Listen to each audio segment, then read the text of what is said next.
ഹോസ്പിറ്റലിലെ മോർച്ചറിയിൽ ജോലി കിട്ടിയ നിങ്ങൾ പോവോ? അതും രാത്രിയിലാണ്.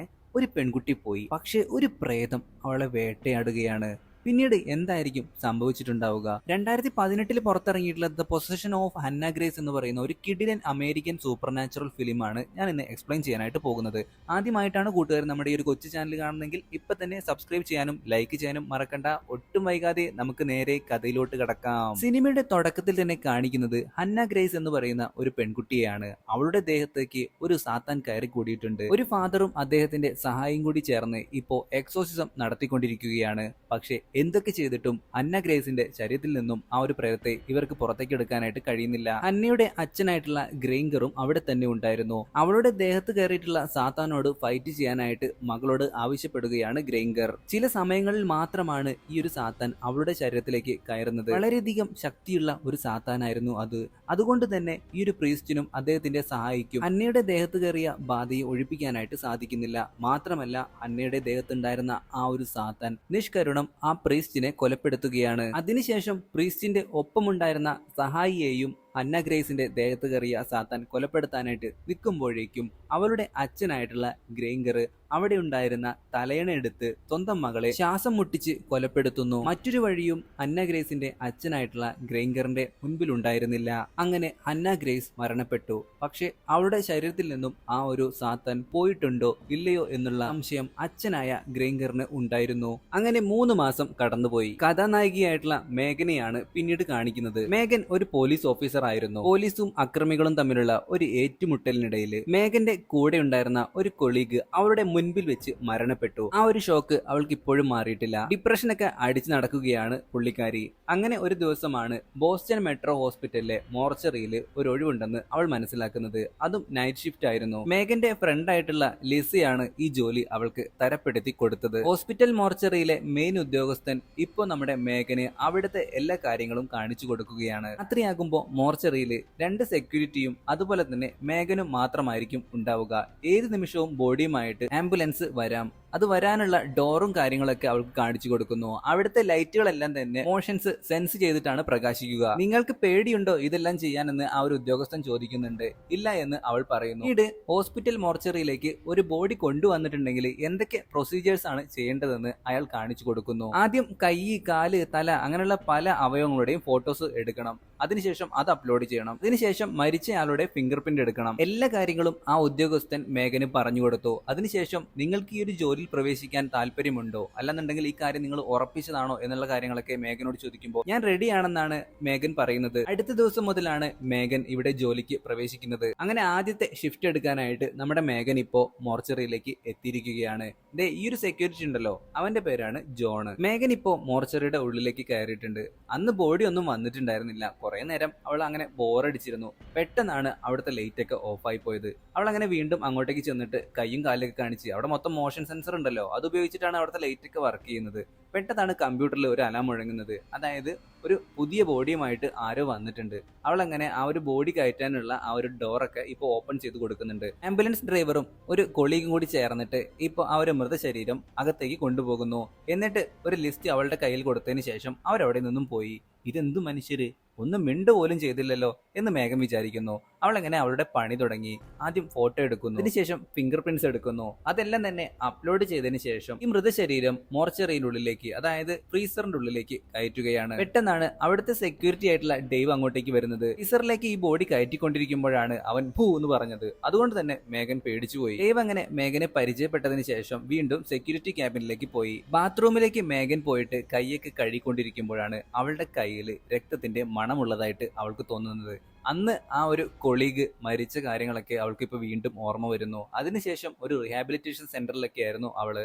അവിടുത്തെ ആളുകളോട് ഈ കഥയൊക്കെ പറഞ്ഞ കാര്യവും അവൾ ഓർക്കുന്നു. അന്നത്തെ നൈറ്റ് ഷിഫ്റ്റ് പൂർത്തിയാക്കി മേഘൻ വീട്ടിലേക്ക് പോയി. അന്ന് രാവിലെ മേഘന്റെ കാര്യങ്ങളൊക്കെ അന്വേഷിക്കാനായിട്ട് അവളുടെ എക്സ് ബോയ് ഫ്രണ്ട് ആയിട്ടുള്ള ഓഫീസർ ആൻഡ്രൂ അങ്ങോട്ടേക്ക് വരുന്നു. മേഘന്റെ ഡിപ്രഷനും പിൽസ് അഡിക്ഷനും കാരണം ഇവർ രണ്ടുപേരും തമ്മിൽ വേർപിരിഞ്ഞിട്ടുണ്ടായിരുന്നു. പക്ഷെ ഓഫീസർ ആൻഡ്രൂവിന് ഇപ്പോഴും അവളോട് നല്ല ഇഷ്ടമുണ്ട്. പക്ഷെ ഇവളാണെന്നുണ്ടെങ്കിൽ അവനെ ആട്ടിപ്പായിക്കുകയാണ്. തനിക്ക് മോർച്ചറിയിൽ ഒരു നൈറ്റ് ഷിഫ്റ്റ് ജോലി കിട്ടിയ കാര്യവും ആൻഡ്രൂവിനോട് അവൾ പറയാൻ മറന്നില്ല. അങ്ങനെ അടുത്ത ദിവസം രാത്രി അവൾ നൈറ്റ് ഷിഫ്റ്റ് എടുത്തുകൊണ്ടിരിക്കുമ്പോഴാണ് ബോഡിയുമായിട്ട് ആംബുലൻസ് വന്നാൽ തുറക്കേണ്ട ഡോറിന്റെ അവിടെ നിന്ന് ഒരു സൗണ്ട് കേൾക്കുന്നത്. അവൾ അങ്ങോട്ടേക്ക് പോയി നോക്കിയെങ്കിലും അവിടെ ആരും തന്നെ ഉണ്ടായിരുന്നില്ല. പക്ഷെ പെട്ടെന്ന് തന്നെ മുഖംമൂടി ധരിച്ച ഒരാൾ അങ്ങോട്ടേക്ക് വന്നിട്ട് ആ വാതിൽ തുറക്കാനായിട്ട് ആവശ്യപ്പെടുകയാണ്. ഇവളാണെന്നുണ്ടെങ്കിൽ നിങ്ങൾ ആരാണ്, എന്താണ് എന്നൊക്കെ പറഞ്ഞിട്ട് സെക്യൂരിറ്റീസിനെ ഈ കാര്യങ്ങളൊക്കെ അറിയിക്കുന്നു. അപ്പോഴേക്കും അയാൾ അവിടെ നിന്നും പോയിട്ടുണ്ടായിരുന്നു. പിന്നീട് കുറച്ച് സമയം കഴിഞ്ഞപ്പോൾ ശരിക്കും ബോഡിയുമായിട്ട് ഒരു ആംബുലൻസും ഡ്രൈവറും അങ്ങോട്ടേക്ക് വരുന്നു. ആംബുലൻസ് ഡ്രൈവർ ഒറ്റയ്ക്കായിരുന്നു. സ്ട്രക്ചറിൽ നിന്നും മൃതശരീരം പുറത്തേക്ക് ഇറക്കാനായിട്ട് അയാളെ സഹായിക്കണമെന്ന് ഇപ്പോ നമ്മുടെ മേഘനോട് അയാൾ ആവശ്യപ്പെടുകയാണ്. റാൻഡി എന്നായിരുന്നു ആംബുലൻസ് ഡ്രൈവറുടെ പേര്. റാൻഡി ഇപ്പോൾ കൊണ്ടുവന്നിരിക്കുന്ന മൃതശരീരമാകട്ടെ അന്ന ഗ്രേസിന്റെയാണ്. മൃതശരീരം മോർച്ചറിയിലേക്ക് മാറ്റിയതിനു ശേഷം റാൻഡി കുറച്ചു നേരം മേഘനുമായിട്ട് സംസാരിക്കുന്നു. ഈ ഒരു മൃതശരീരം പകുതിയിലധികം കരിഞ്ഞു പോയിട്ടുണ്ടായിരുന്നു. റാൻഡി അങ്ങനെ മേഘനോട് ടാറ്റ ഗുഡ് ബൈ പറഞ്ഞ് പുറത്തേക്ക് പോയി. മേഘൻ ഇപ്പോ മോർച്ചറിയിൽ ഒറ്റയ്ക്കാണ്. അവിടുത്തെ ലൈറ്റുകളാണെന്നുണ്ടെങ്കിൽ മിന്നി മിന്നി പ്രകാശിക്കാനായിട്ട് തുടങ്ങി. ചെറുതായിട്ട് അവൾക്ക് പേടിയൊക്കെയുണ്ട്. അങ്ങനെ മൃതശരീരത്തിന്റെ ഫോട്ടോ എടുക്കാനായിട്ട് ആരംഭിച്ചു. പക്ഷെ അത് വർക്കാവുന്നില്ല. ഒരുപാട് തവണ മേഘൻ ട്രൈ ചെയ്ത് നോക്കി. പക്ഷേ എന്തൊക്കെ ചെയ്തിട്ടും അത് വർക്കാവണില്ല. ഫോട്ടോ എടുക്കുന്ന ആ ഒരു മെഷീനിൽ നിന്നും ഇപ്പൊ നമ്മുടെ മേഘന് നല്ല രീതിയിൽ ഷോക്ക് ഏൽക്കുന്നുണ്ട്. അതുപോട്ടെ ഫിംഗർ പ്രിന്റ് എടുക്കാന്ന് വിചാരിച്ചപ്പോ അതും റെഡി ആവുന്നില്ല. അങ്ങനെ എന്തെങ്കിലും ആവട്ടെ, നാളെ ഡോക്ടർ വരുമ്പോൾ കാര്യം പറയാം എന്നും പറഞ്ഞുകൊണ്ട് ഇപ്പൊ ഫ്രീസറിലേക്ക് ആ ഒരു മൃതദേഹം മാറ്റിക്കൊണ്ടിരിക്കുകയാണ്. മൃതദേഹം പൂർണ്ണമായിട്ടും ഫ്രീസറിനുള്ളിലേക്ക് ആകുന്നതിന് മുമ്പായിട്ട് തന്നെ അടുത്തുണ്ടായിരുന്ന മേശയിലെ ആംബിൾ ട്യൂബ്സും സിസേഴ്സും ഒക്കെ നിലത്ത് വീണ് പൊട്ടുകയാണ്. അതെല്ലാം വൃത്തിയാക്കിയതിനു ശേഷം വീണ്ടും ഈ ഒരു മൃതശരീരം ഫ്രീസറിനുള്ളിലേക്ക് മേഘൻ മാറ്റി. നേരത്തെ ആ ഒരു പൊട്ടിയ ഗ്ലാസ് ഒക്കെ എടുത്തു വെക്കുന്നതിന്റെ ഇടയിൽ അവളുടെ കയ്യിലായിട്ട് ചെറിയ പരിക്ക് പറ്റിയിട്ടുണ്ടായിരുന്നു. അത് ഡ്രസ്സ് ചെയ്തുകൊണ്ടിരിക്കുമ്പോൾ ഈ ഒരു മൃതദേഹം അടച്ചു വെച്ച ഫ്രീസറിന്റെ ഡോർ തനിയെ തുറക്കുകയാണ്. ഇതെന്ത് പുതുമ എന്നും പറഞ്ഞുകൊണ്ട് ഫ്രീസറിന്റെ ഡോറ് അവൾ തള്ളി അടച്ചു. ഈ കൊണ്ടുവന്ന ബോഡി ആരുടേതാണെന്ന് മനസ്സിലാക്കാനായി ഇപ്പോ അവള് ആൻഡ്രൂസിന്റെ പോലീസ് ഐഡിയിൽ ലോഗിൻ ചെയ്യുന്നു. ഹന്ന ഗ്രേസ് എന്നാണ് ഈ പെൺകുട്ടിയുടെ പേരെന്ന് അവൾ മനസ്സിലാക്കി. അപ്പോഴാണ് അവൾക്കൊരു സംശയം. കാരണം ഈ ഒരു പെൺകുട്ടിയുടെ കണ്ണിന്റെ നിറം എന്ന് പറയുന്നത് നീല കളറായിരുന്നു.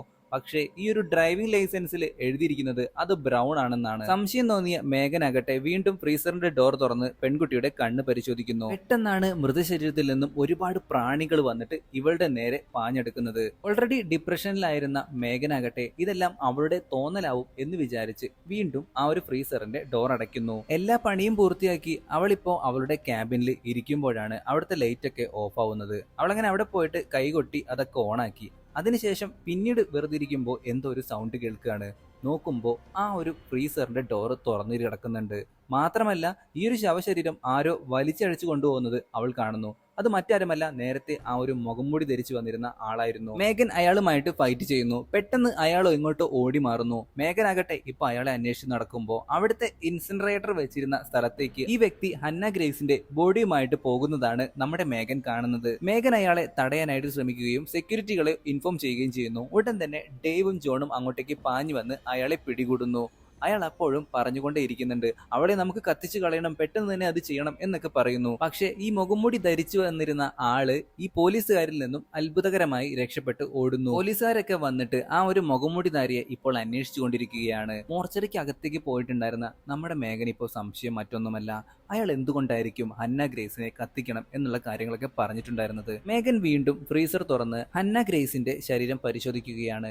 പെട്ടെന്ന് ഈ ഒരു മൃതശരീരം ശ്വാസം എടുക്കുന്നത് അവൾക്ക് കാണാൻ കഴിയുന്നു. പെട്ടെന്ന് മേഘൻ ഒരു ഫോൺ കോൾ വരുന്നുണ്ട്. അത് അറ്റൻഡ് ചെയ്തിട്ട് അവൾ പിന്നീട് ഈ ഒരു മൃതശരീരത്തിന്റെ അടുത്തേക്ക് പോയി നോക്കുമ്പോൾ അത് ഇവളെ തന്നെ തുറിച്ചു നോക്കുകയാണ്. പേടിച്ചു വിറച്ച ഇവളാകട്ടെ ആ ഒരു ഫ്രീസറിന്റെ ഡോർ അടയ്ക്കുന്നു. മോർച്ചറിയിൽ നടന്ന പ്രശ്നങ്ങളെല്ലാം തന്നെ ഈ ഹോസ്പിറ്റലിൽ വർക്ക് ചെയ്യുന്ന എല്ലാവരും അറിഞ്ഞിട്ടുണ്ടായിരുന്നു.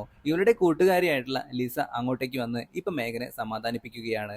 മേഘൻ അപ്പോ ഇവിടെ നടന്ന കാര്യങ്ങളൊക്കെ അവളോട് പറഞ്ഞു. മാത്രമല്ല ഒരു ശവശരീരം ശ്വാസം എടുക്കുന്നത് ഞാൻ എന്റെ കണ്ണുകൊണ്ട് കണ്ടു എന്ന് പറയുമ്പോൾ ലിസ ആണെന്നുണ്ടെങ്കിൽ നീ വീണ്ടും ആ ഒരു പിൽസ് ഒക്കെ കഴിച്ചിട്ടുണ്ടായിരുന്നോ? അവള് പറയുന്നതൊന്നും തന്നെ ലിസ വിശ്വസിക്കുന്നുണ്ടായിരുന്നില്ല. സെക്യൂരിറ്റി ആയ ഡേവിനെ മോർച്ചറി ഏൽപ്പിച്ചതിന് ശേഷം ഇവർ രണ്ടുപേരും കൂടി ചേർന്ന് ഇപ്പൊ കഫറ്റീരിയയിലേക്ക് ചായ കുടിക്കാനായിട്ട് പോവുകയാണ്. ഇവര് പോയതിനു ശേഷം ആ ഒരു ഫ്രീസറിന്റെ ഡോറ് തനിയെ തുറക്കുന്നതും കാണിക്കുന്നുണ്ട്. മറുവശത്ത് നമ്മുടെ മേഘന്റെ എക്സ് ബോയ് ഫ്രണ്ട് ആയിട്ടുള്ള ഓഫീസർ ആൻഡ്രൂ ഇപ്പോ ഈ ഒരു ഹോസ്പിറ്റലിലേക്ക് വന്നിട്ടുണ്ട്. ശരിക്കും പറഞ്ഞാൽ അവൻ ഇവിടെ ഡ്യൂട്ടി ഒന്നുമില്ല, മേഗന്റെ അവസ്ഥ ഇപ്പൊ എന്താണെന്ന് അറിയാൻ വേണ്ടിയിട്ടാണ് അവൻ ഇങ്ങോട്ടേക്ക് വന്നിട്ടുള്ളത്. മേഗൻ എന്തെങ്കിലും വേണോ എന്ന് അവൻ ചോദിക്കുന്നു. ഒരു മിനിറ്റ് പോവല്ലേ എന്നും പറഞ്ഞുകൊണ്ട് മേഗൻ വീണ്ടും മോർച്ചറിയിലേക്ക് പോവുകയാണ്. ഡേവ് ആകട്ടെ അവിടെ ഉണ്ടായിരുന്ന ഗ്ലൗസ് ഒക്കെ വീർപ്പിച്ച് കളിച്ചുകൊണ്ടിരിക്കുകയാണ്. അന്ന ഗ്രേസിന്റെ ഡീറ്റെയിൽസ് എടുത്തിട്ട് ആൻഡ്രൂവിനെ കാണാനായിട്ട് വീണ്ടും മേഗൻ മോർച്ചറിയുടെ പുറത്തേക്ക് പോകുന്നു. സെക്യൂരിറ്റി ആയ ഡേവ് ആകട്ടെ ചുമ്മാ പിള്ളേര് കളിക്കുന്നത് പോലെ ഒരു ബോളും എറിഞ്ഞ് കളിച്ചുകൊണ്ടിരിക്കുകയാണ്. ആൻഡ്രൂ ഇപ്പോഴും മേഗനെ കാത്ത് പുറത്ത് തന്നെ ഉണ്ടായിരുന്നു. മേഗൻ ഇപ്പോ ആൻഡ്രൂവിനോട് ഒരു കാര്യം പറയുന്നു, ഇവളെ പറ്റി അന്വേഷിക്കണം. എന്താണെന്ന് ചോദിച്ചപ്പോ മേഗൻ ഉള്ള കാര്യം ആൻഡ്രൂവിനോട് തുറന്നു പറഞ്ഞു. ഡ്രൈവിംഗ് ലൈസൻസിൽ അവരുടെ കണ്ണിന്റെ നിറം ബ്രൗൺ എന്നാണ്, പക്ഷെ ഞാൻ ചെക്ക് ചെയ്തപ്പോ അത് ബ്ലൂ ആയിരുന്നു. ഇതേ സമയം മോർച്ചറിക്ക് അകത്താകട്ടെ സെക്യൂരിറ്റി ഗാർഡായിട്ടുള്ള നമ്മുടെ ഡേവ് ഫ്രീസറിൽ നിന്നും ഒരു സൗണ്ട് കേട്ടിട്ട് അങ്ങോട്ടേക്ക് പോയി നോക്കുന്നു. ഫ്രീസർ തുറന്നു നോക്കാനായിട്ട് അവൻ ശ്രമിച്ചതും പ്രേതം വന്നിട്ട് അവനെ അന്തരീക്ഷത്തിലേക്ക് ഉയർത്തുന്നു. എന്നിട്ട് വളരെയധികം ശക്തിയോടുകൂടി ആ ഫ്രീസറിനുള്ളിലേക്ക് അവനെ വലിച്ചു കയറ്റുന്നു. മേഗൻ തിരിച്ചു വന്നപ്പോ ഡേവിനെ കാണാനില്ല. മാത്രമല്ല അവിടെ ഉണ്ടായിരുന്ന സാധനങ്ങളെല്ലാം നിലത്ത് വീണ് പൊട്ടിക്കിടക്കുന്നു. ഡേവ് ഈ പരിപാടിയൊക്കെ ഒപ്പിച്ച് ഇവിടെ നിന്നും മുങ്ങിക്കാണും എന്നാണ് അവൾ വിചാരിക്കുന്നത്. കുറച്ചു നേരം കഴിഞ്ഞ് മേഗൻ ബാത്റൂമിലേക്ക് പോയി. അവൾ എങ്ങനെ ഫോണിൽ തോണ്ടിക്കൊണ്ടിരിക്കുമ്പോഴാണ് നേരത്തെ ബോറടിച്ചപ്പോ അവൾ റബ്ബർ ബാൻഡ് കൊണ്ട് ചെറിയൊരു ബോൾ ഉണ്ടാക്കിയിരുന്നു. ആ ഒരു ബോൾ ആകട്ടെ ഇപ്പൊ കക്കൂസിന്റെ ഉള്ളിലേക്ക് ഉരുണ്ടുരുണ്ട് വരികയാണ്. താഴെക്കൂടി മേഗൻ ഒളിഞ്ഞു നോക്കി. പെട്ടെന്നൊരു കറുത്ത കൈ വന്നിട്ട് ആ ഒരു ബോളും എടുത്തുകൊണ്ട് വളരെ പെട്ടെന്ന് അവിടെ നിന്ന് പോകുന്നു. കുറച്ചു നേരം പേടിച്ച് വിറച്ച് മേഗൻ അവിടെ തന്നെ നിന്നു. പിന്നെ അവൾ പുറത്തേക്ക് ഇറങ്ങി. അപ്പോഴാണ് ആൻഡ്രൂസ് മേഗനെ ഫോണിൽ വിളിക്കുന്നത്. അന്ന ഗ്രേസ് എന്ന് പറയുന്ന ഈ ഒരു പെൺകുട്ടി 3 മാസങ്ങൾക്ക് മുമ്പ് മരിച്ചു പോയതാണെന്ന് മേഗനോട് ഇപ്പോ ആൻഡ്രൂസ് പറയുന്നു. ഉടനെ തന്നെ മേഗൻ നെറ്റിലൊക്കെ ഇതിനെപ്പറ്റി സെർച്ച് ചെയ്യാനായിട്ട് ആരംഭിച്ചു. ഒരു എക്സോസിസം നടക്കുന്നതിനിടയിലാണ് ഈ ഒരു പെൺകുട്ടി മരണപ്പെട്ടത് എന്നുള്ള വിവരങ്ങൾക്ക് അവൾക്ക് ലഭിക്കുന്നു. ഡേവിന്റെ കാര്യമോർത്ത് മേഗൻ ഇപ്പോൾ ചെറിയൊരു പേടിയുണ്ട്. അവൾ ഉടനെ തന്നെ സെക്യൂരിറ്റി ആയിട്ടുള്ള ജോണിന്റെ അടുത്ത് അവനെ പറ്റി അന്വേഷിക്കുകയാണ്. അങ്ങോട്ടേക്ക് വന്നല്ലോ, ഇങ്ങോട്ടേക്ക് അവൻ തിരിച്ചു വന്നില്ല എന്നാണ് ജോൺ പറയുന്നത്. ജോണിന്റെ സഹായത്തോട് കൂടിയിട്ട് അവിടുത്തെ സെക്യൂരിറ്റി ക്യാമറകളിലെ ഫൂട്ടേജ് ഒക്കെ ഇപ്പൊ മേഗൻ പരിശോധിച്ചു നോക്കുകയാണ്. അതിനിടയിൽ ഇവള് നടന്നു പോകുന്നതിന് മുമ്പായിട്ട് തന്നെ എന്തോ ഒരു ക്രീച്ചർ ആ ഫ്ലോറിലൂടെ നടന്നു പോകുന്നതായി ഇപ്പൊ മേഗന് കാണാനായിട്ട് സാധിക്കുന്നു. അവളാകെ ഞെട്ടി തരിച്ചു പോകുന്നുണ്ട്. അപ്പോഴേക്കും ഇവളുടെ ഫ്രണ്ട് ആയിട്ടുള്ള ലിസ അങ്ങോട്ടേക്ക് വരികയാണ്. ലിസയോടും അവൾ ഈ കാര്യങ്ങളൊക്കെ തുറന്നു പറഞ്ഞു. പക്ഷേ ലിസ വിശ്വസിക്കുന്നില്ല.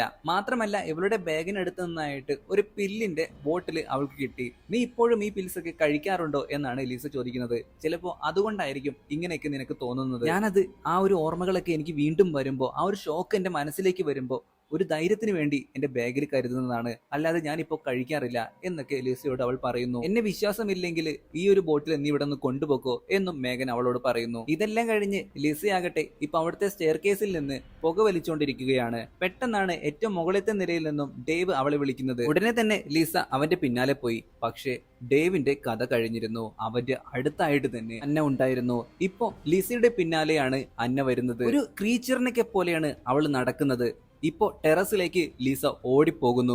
പക്ഷെ അങ്ങോട്ടേക്ക് ഉടൻ തന്നെ അന്ന ഗ്രേസിന്റെ മെകത്ത് കയറിയിട്ടുണ്ടായിരുന്ന ആ ഒരു പ്രേതം വന്ന് അവളെ കീഴ്പ്പെടുത്തുന്നു. കുറച്ചു നേരം കഴിഞ്ഞപ്പോ നമ്മുടെ റാൻഡി അങ്ങോട്ടേക്ക് വീണ്ടും വരുന്നു. നേരത്തെ വന്നിട്ടുണ്ടായിരുന്ന ആ ഒരു ആംബുലൻസ് ഡ്രൈവർ പുള്ളിക്കാരനോട് ഇവിടെ നടന്ന കാര്യങ്ങളെ പറ്റി നമ്മുടെ മേഗൻ ഒരു ചെറിയ ഡീറ്റെയിലിംഗ് കൊടുക്കുന്നുണ്ട്. ചിലപ്പോൾ ഇതൊക്കെ നിന്റെ തോന്നലായിരിക്കാം എന്നാണ് റാൻഡിയും പറയുന്നത്. എന്ന് വെച്ച് നീ പറയുന്ന കാര്യങ്ങളെല്ലാം തന്നെ കള്ളമാകണമെന്നില്ല, എന്തായാലും നീ ഒന്ന് സൂക്ഷിച്ചു നിൽക്ക് എന്ന് പറഞ്ഞുകൊണ്ട് റാൻഡി അവിടെ നിന്നും പോകുന്നു. റാൻഡി പോകുന്നതിന് മുമ്പായിട്ട് തന്നെ അവന്റെ കുടുംബത്തെ പറ്റിയിട്ടൊക്കെ മേഗന്റെ അടുത്ത് പറഞ്ഞിട്ടുണ്ടായിരുന്നു. അതൊക്കെ കാരണം മേഗൻ ഇപ്പോ ആൻഡ്രുമായിട്ട് സംസാരിക്കുമ്പോൾ അവനോട് സോറി പറയുന്നു. ആൻഡ്രു അറിയാതെയാണ് ഈ ഒരു പിൽസ് ഒക്കെ അവൾ കഴിച്ചിട്ടുണ്ടായിരുന്നത്. മേഗൻ ഫോണിൽ സംസാരിച്ചുകൊണ്ടിരിക്കുമ്പോൾ ഈ ഒരു ക്രീച്ചർ ഇപ്പോ എഴഞ്ഞെഴഞ്ഞ് മറ്റെങ്ങോട്ടോ പോകുന്നതും നമുക്ക് കാണാം. ഇതേ സമയം ആംബുലൻസ് ഡ്രൈവർ ആയിട്ടുള്ള റാൻഡി ആകട്ടെ ഇപ്പോ കാർ പാർക്കിങ്ങിന്റെ അവിടെ നിൽക്കുമ്പോഴാണ് പെട്ടെന്ന് അങ്ങോട്ടേക്ക് ആ ഒരു ക്രീച്ചർ വന്നിട്ട് ഒരു തരം സൗണ്ട് ഉണ്ടാക്കുന്നത്. ഇതെന്താണെന്ന് അറിയാനായിട്ട് റാൻഡി ഇപ്പൊ ടോർച്ച് എടുത്ത് അവിടെ മൊത്തം പരിശോധിക്കുകയാണ്. വീണ്ടും മേഗൻ ആകട്ടെ ഇപ്പൊ സെക്യൂരിറ്റി ഫുട്ടേജസ് ഒക്കെ പരിശോധിച്ചുകൊണ്ടിരിക്കുമ്പോ